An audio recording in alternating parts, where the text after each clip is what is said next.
ఇక్కడ గణపతి ఎక్కడ అన్నటువంటి ఒక వార్త కనబడుతున్నది. ఇప్పుడు నిన్న ముఖ్యమంత్రి రేవంత్ రెడ్డి సభలో 130 మంది లొంగిపోయిన తర్వాత గణపతి గురించి కూడా మాట్లాడడం జరిగింది. హెల్త్ ఇష్యూస్ ఉన్నట్టయితుంటే ఖచ్చితంగా మీకు వేరే హాస్పిటల్‌లో మంచి ట్రీట్మెంట్ ఇప్పిస్తా, నువ్వు లొంగిపో అని చెప్పేసి ఆయన మాట్లాడిండు. అసలు మరి గణపతి ఉన్నాడా?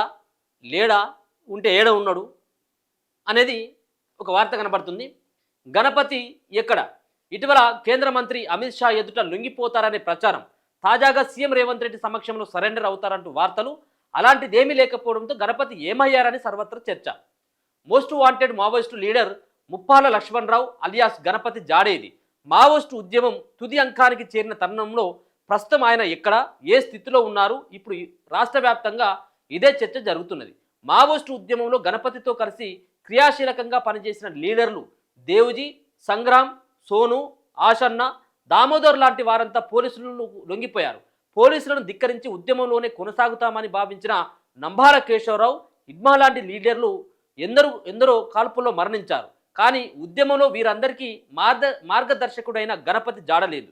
మంచానికే పరిమితమైన స్థితిలో ఉన్న ఆయనను తెలంగాణ పోలీసులు నేపాల్లో అదుపులోకి తీసుకున్నారని, ఢిల్లీలో కేంద్ర హోంశాఖ మంత్రి అమిత్ షా సీఎం రేవంత్ రెడ్డి సమక్షంలో లొంగిపోతారనే వార్తలు వచ్చినాయి. ఆ రోజు అలాంటిదేమీ లేకపోవడంతో సీఎం రేవంత్ దగ్గర సరెండర్ అవుతారనే ప్రచారం సాగింది.